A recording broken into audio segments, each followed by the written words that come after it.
batteries may be small, but for the United Auto Workers Union, they're a big deal. It's going to change the future of our union and the future of our industry. At least 25,000 members of the UAW have been striking simultaneously at plants owned by GM, Ford and Stellantis as they demand increased pay and better job security. No justice, no peace. And at the heart of their negotiations lies a question around how the UAW will fit into automakers' plans to build more and more EVs, and whether the workers who make these will become unionized. This union is really fighting over positions that aren't made yet. So what do America's EV and battery ambitions mean for the future of the UAW? Let's find out.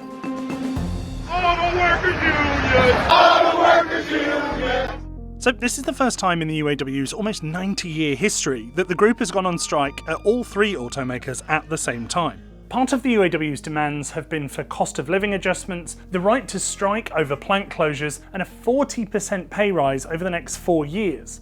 And negotiations have been tricky. So I'll tell you what I'm going to do with their proposal. I'm going to file it in its proper place, because that's where it belongs, the trash. A lot of the tension has been around where the money for that 40% pay rise could come from. And to help explain why, here's WSJ's Autos reporter, Nora Eckhart. Okay, webcam. Sorry, George.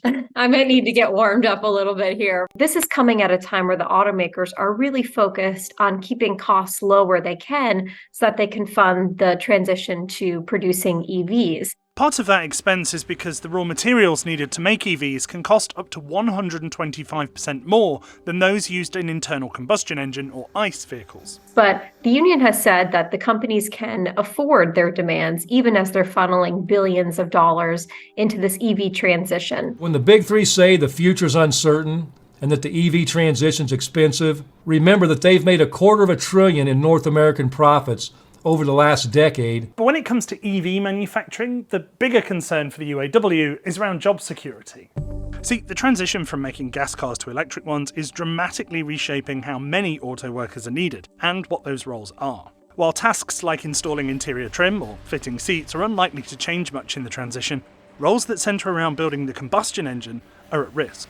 According to congressional research, that could mean nearly 150,000 jobs are exposed. And even Ford's own CEO, Jim Farley, once told a conference that EVs would require 40% less labour than ICE vehicles. But the automakers have assured workers that as many of those jobs will be transitioned as possible, so they'll be moving folks over from these ICE plants to EV plants. While jobs on combustion engine and transmission production lines are likely to be phased out, new jobs in new battery manufacturing facilities will spring up. But that could still present a major issue for the UAW. The plan was to draw down engine and transmission plants and permanently replace them with low-wage battery jobs. See, most of the new battery factories aren't 100% owned and operated by automakers. They're joint ventures. GM has a factory with LG and plans for 2 more. Ford has plans for several with SK On, and Stellantis has teamed up with Samsung for its factories. And the problem for the UAW is that these factories aren't automatically unionized. And the union is fighting for the security of those future jobs, which is really interesting. But that appears to be changing. In December 2022, the workers at LG and GM's battery facility voted to unionize. And fast forward to the present day, GM has now agreed in writing to place their electric battery manufacturing under our National Master Agreement. What this will mean for our membership cannot be understated. The question now is whether GM's agreement will set the stage for other automakers' battery facilities to follow suit. If that happens, it could drive costs up for these automakers. The average hourly labour costs for a unionised OEM is around $65 an hour, according to industry data, whereas Tesla, which currently isn't unionised, has hourly labour costs of around $45 an hour.